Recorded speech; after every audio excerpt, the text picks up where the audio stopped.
How y'all doing today? I just figured I'd come out here and make a video on this bed. I had a few people commenting and asking me how I did it, and I figured I'd just let y'all know.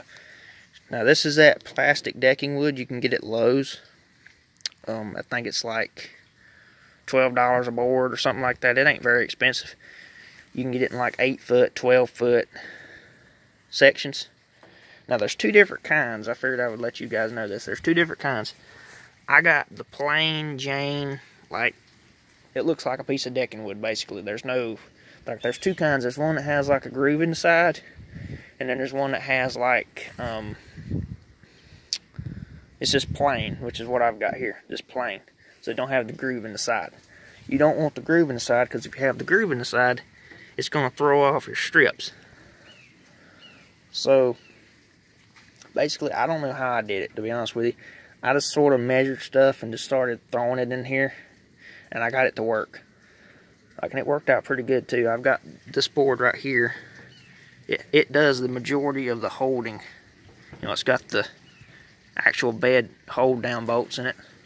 So that worked out really, really good that I was able to get those into one board. Because I think originally it would have had the real, you know, the real wide boards in here. But worked out pretty good. Basically, all I did was, I can't remember my measurements. I had them memorized. Now I've done forgot them. It's been so long. But basically, if you have a table saw, you can do this. Like, it was not that hard.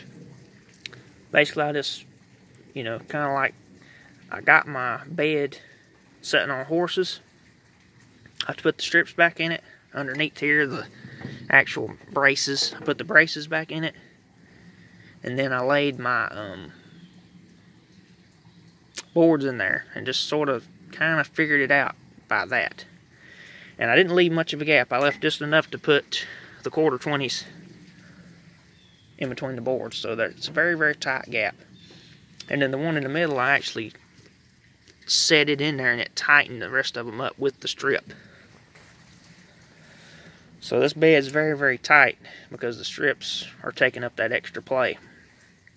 But if I'd had my time went over, I would have done a few things differently. One of them is I'd have bought a planer, like a planer you feed the wood through, and I would have planed off the bottoms of these. The bottoms of these, they have like a groove, so it makes them thick and it makes them kind of complicated. So, like whenever I cut this one, I left that that groove kind of messed me up. It kind of made it crooked.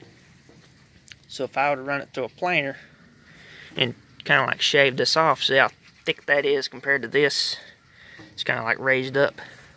So if I would have had a planer, I could have made that a lot better. So that's a tip for you guys if you're wanting to do this. Now, I don't know how this would work out for a fleet side bed. Long bed, I'm assuming it would be the same. So, you know, fleet side bed, I don't know. You know, you guys will have to experiment around with that, which I'm assuming, I don't know, but I think a fleet side bed mounts pretty much the same. So all you'd have to do is trim out for your wheel tubs. So I'm assuming that would work out. Now, I did have to re-drill my braces that are under here. I had to re-drill those. I had to buy one more extra strip because I've got, let's see, how many strips do I have in here? 1, 2, 3, 4, 5, 6, 7. I got 8. Come out with 7.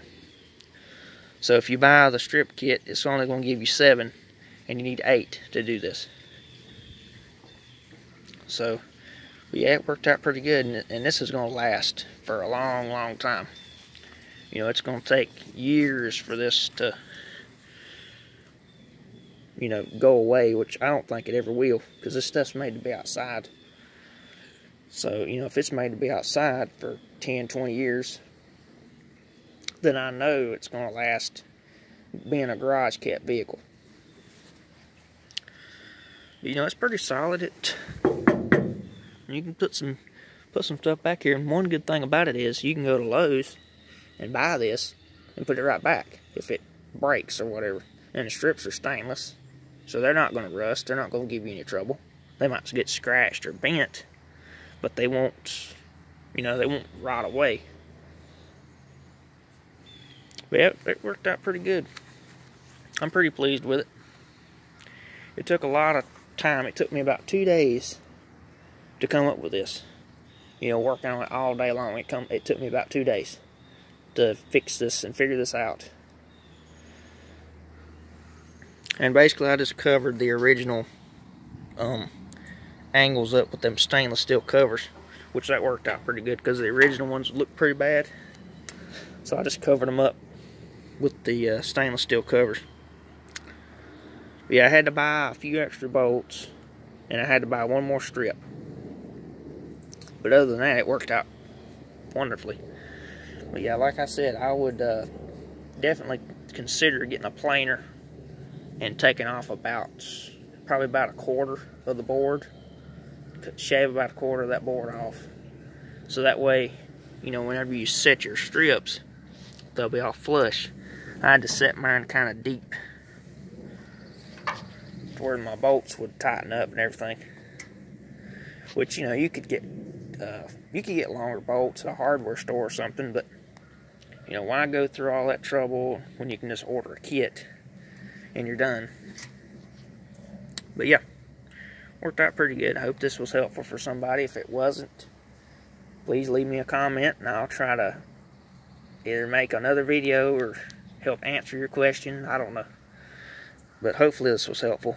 If I had known I could make videos when I was doing this, I would have made a video on it when I was actually doing it. But I didn't know that at the time, so I apologize for that. But I am going to tell you, it is possible. It's 100% possible. And what inspired me to do this was they make a kit that's made out of aluminum. It's extruded aluminum. And basically it's the same size of a decking board. And you got to re-drill your holes. You know, it don't just line right up to the original. So, you know, that's a negative. And then it costs like $1,500, which is another negative. This bed here only costed, I don't know, maybe $200, $300, $400, something like that, with the strips and everything installed. You know, that's about what it costed me to do this, which is way cheaper than putting oak in it. Because if you put oak in there, you're going to have to sand it, you're going to have to treat it, you're going to have to clear coat it, stain it, whatever you want to do. Then you got to trim it and make sure it's all going to fit. All said and done, you got a nightmare. You know, and some people, hey, I want wood in my bed. You know, that's fine. You do whatever you want to do, but this is an alternative to wood that's cheap. It's not aluminum. It's not a sticker. It's actual pressed in wood grain. And it's actually got a little bit of a, you know, it's got like a sticker to it, if you can see. So it looks the part from a distance. But we all know it's not real wood, it's plastic. It's like a vinyl plastic, kind of like what vinyl siding's made out of. I believe it might be vinyl siding, ground up vinyl siding. But, you know, it worked out pretty good. I'm happy with it. It fits this old truck pretty good.